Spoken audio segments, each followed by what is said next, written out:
मियाँ मुहम्मद बख्श आरफे खड़ी रहमतुल्लाह अलैह आप दा कलाम पेश कर रहे हैं। आप लिखते हैं कि अल्लाह ताला दी ज़ात कादरे मुतलक है, वो जो चाहे करदा है। तो ये अल्लाह दी सिफतां मियाँ साहब बयान करते हैं, इन्होंने सुन के लाइक ते शेयर वो करना नहीं भुलना। हो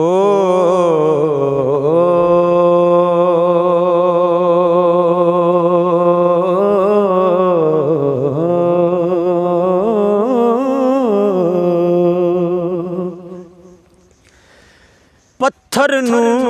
दे नूर जनाब, सूरज कर चमकांदा,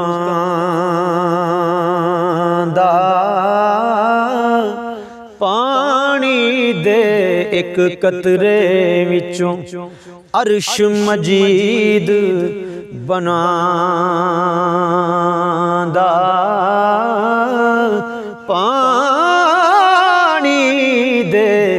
एक कतरे विचों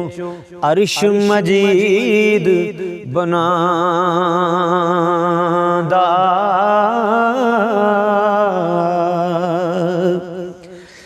सावरियां थी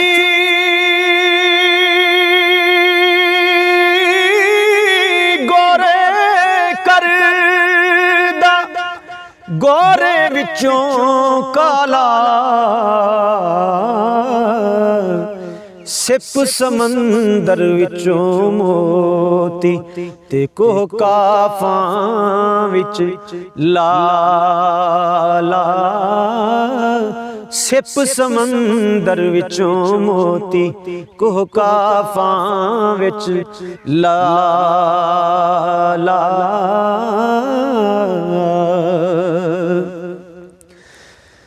करदा नबी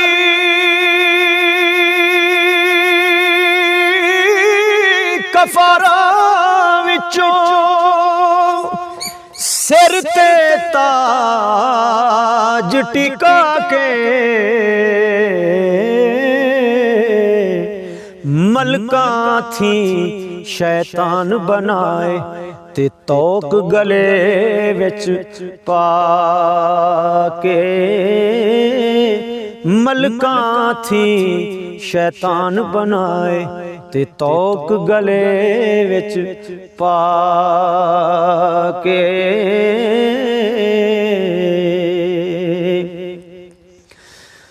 दुनियादारा दे कर दे दा, बेटे वली इलाही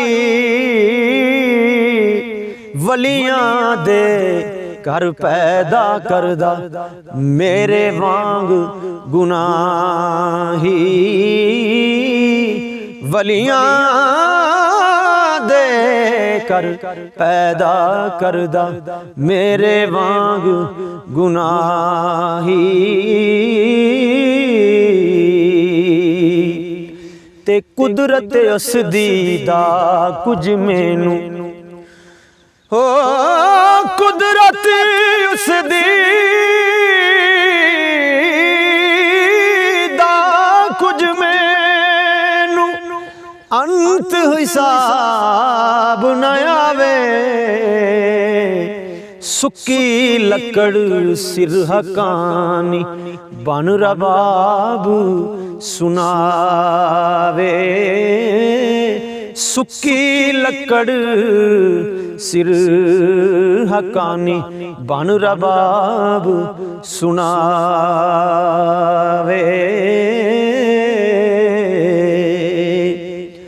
सोनी सूरत सिर इलाही, आम न समझन सारे, खासा बाज मुहम्मद बख्शा, ते कौन करे नस्तारे, खासा बाज मुहम्मद बख्शा, ते कौन करे नस्तारे।